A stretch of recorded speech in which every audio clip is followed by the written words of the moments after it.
All right, this week's truth talk and exploration comes from last week's news item about Lizzo in the news and Jillian Michaels. We'll touch on that a little bit. And Jillian Michaels, the so-called fitness expert, you can take that with a whole big bowl full of salt. And the comments that she made about her body. And we're going to talk about the problems with all of that and all of this fat shaming that people are doing with Lizzo and what we need to explore as Black folks ourselves and as Black creatives and how we relate to fat bodies. Now, I do want to preface this video by saying that I am speaking from a very skinny fit girl privileged position. I am not a fat Black woman. And so I just want to preface that, in the beginning to acknowledge that I do come from a place of privilege. So my name is Kristen Iris Johnson. I am a film producer, writer, and coach who works with Black creatives. And I want to touch on this topic because it is a place for us to explore and to look at the ways that we relate to fat bodies, Black fat bodies, and how we treat them. So first thing, I'm going to start with this quote from Jillian Michaels, and we're going to touch on it because this ties to this whole health concerns bullshit that people have around fat bodies, which I'm going to explain why it's bullshit in a second. But what Jillian Michaels said was, why are we celebrating her body? Why does it matter? Why aren't we celebrating her music? Because it isn't going to be awesome if she gets diabetes. I'm just being honest. I love her music. My kid loves her music, but there's never a moment when I'm like, I'm so glad she's overweight. Why do I even care? Why is it my job to care about her weight? Well, first of all, honey, it's not your job to care about anybody's weight, unless they're a person that is a client and they're specifically paying you for that. But it's not anyone's job to care about her weight. But I don't know that anyone is saying, I'm so glad she's overweight. I think, like, for me personally, I'm saying I'm glad that she is a fat Black woman who loves herself and is showing a good example of loving yourself, and being sexual and being beautiful and being being sexy. Like, I think all of those things are awesome. So here's this whole thing. First of all, this it's not going to be awesome if she gets diabetes. Like diabetes is a punishment or something, or that diabetes only comes from the things that we do and not that it can just be a condition. Sometimes even like diabetes or certain other conditions, the medications that they put you on actually cause you to gain weight. So like, this is not like a you get fat, you get diabetes type of thing. But let's rewind, because this is bigger than Lizzo. It's bigger than Jillian Michaels for sure. But let's talk about this whole health concerns crap when it comes to how we relate to fat bodies. First of all, you cannot, I don't know who needs to hear this, but I am going to say it clearly. You cannot tell how healthy a person is by their size. You just can't. You don't know anything about Lizzo's health or any other fat Black person's health or fat Black women's health. You don't know anything about their health by their size. You don't know anything about someone's health based on whether they're skinny too. Okay, so why is it that we are automatically assuming, when we are not anyone's doctor, unless you are actually someone's doctor, that this person is unhealthy? We don't know anything about their health. Okay, so I don't know anything about Lizzo's health. I don't know what her health concerns are. If everybody's got health concerns. So I'm not saying that she has them because she's fat. I'm just saying everyone has them. But we don't know anything about her health. We don't know anything about any of that because we're not her doctors. Okay, so that's first of all. Second, I really don't give a shit about whether or not she has diabetes. I don't give a shit. Other than caring about a person who has diabetes or about anybody who has a health concern, I don't care about that in relation to her weight. Let's say she has diabetes. Does that mean she's not allowed to love the body that she's in? She's not allowed to love her thighs. She's not allowed to love her belly. She's not. What rule is it that says that if you have a health condition, you're not allowed to love yourself?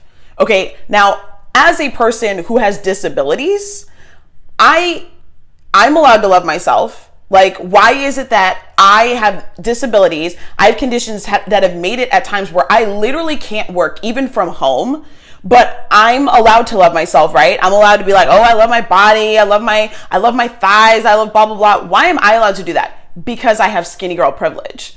It's not about health. This is how you know it's not about health, because no one's looking at me and being like, oh, well, she shouldn't love herself because she's got these autoimmune conditions. No, I'm allowed to love myself. So why would we look at Lizzo or anybody else or anyone with diabetes or some other condition and be like, well, they really shouldn't love themselves and they shouldn't love their body because they have these conditions?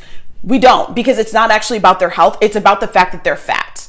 And that in our world, in our society that values skinniness and Anglo European beauty standards and the what is considered healthy for white bodies, it's that we are conditioned to believe that fat bodies means unhealthy. And that's not actually true.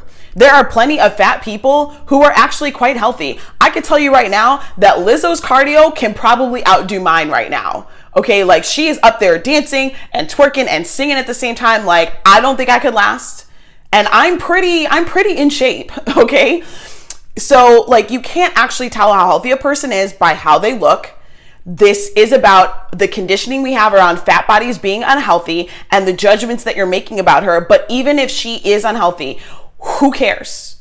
Other than caring about a person and other than caring and wanting people to be healthy in general, if you can only love yourself and love your body if you're 100% healthy, none of us would be able to love ourselves. But I'm allowed to love myself because I look skinny, and you can't tell from looking at me that I have disabilities, but I do, and they cause me a lot of problems, but I'm still allowed to love myself.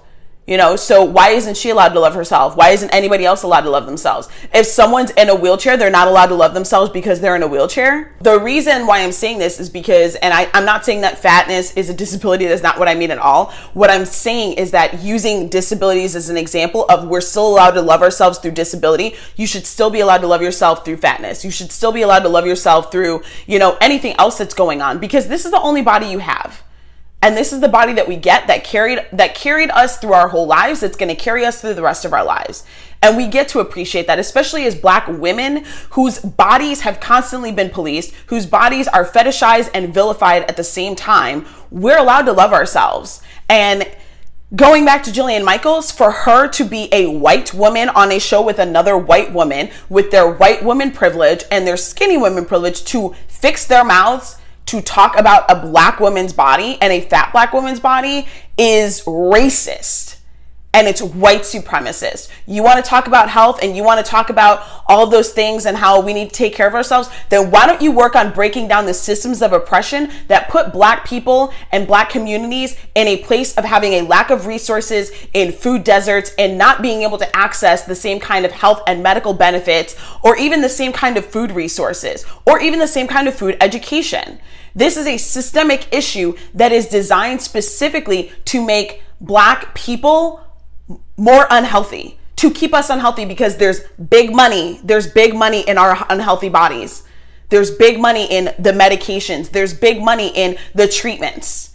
So it is by design by this white supremacist system. I am speaking for the United States, as someone in the United States, to keep us unhealthy because other people are making money off of our health issues. Okay, so you want to talk about Black people's health, work on the systems that you're benefiting from that are disenfranchising us and making us less healthy. Work on that instead of talking about anyone's body. Because the truth is, you don't have to have a perfect body or a perfectly healthy body to love yourself. And when Black women are constantly already being policed, it is really no white person's place to say anything about our bodies. And quite frankly, we really shouldn't be judging anybody else's body, especially negatively anyway. If you don't have something positive to say, then shut your mouth.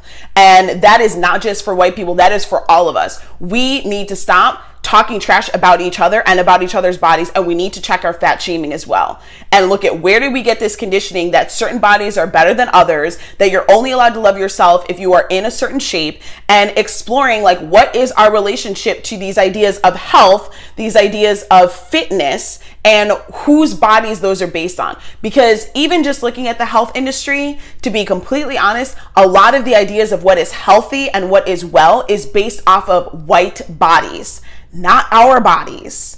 So we can't necessarily even go by the same information on what is healthy or what is the standard, because we do not fit the white standard. Now, as Black people, that's important because it's going to change how you speak to and engage with others. As Black creatives, it is also important because depending on whatever arena you're in, it's going to change how you interact with people in that arena, how you may portray people in that how you may portray people in whatever your creative arena is. For example, I'm a writer. If I am fat phobic, if I have these myth myth ideas about health and about fatness, that's going to show up in my writing. It's going to show up in my books. It's going to show up in my films, and it's going to show up in the ways that I relate to maybe fat bodies when I am on set with people or interacting with people. All of these things are important. And when we start breaking these things down, it changes and broadens the scope of what we're allowed to put out in the world and what we portray and how we represent different people who maybe aren't like us. That means that I need to check my own privilege, and I need to check my knowledge and my understanding and what I have learned about health and fat bodies and skinny bodies and everybody that's in between.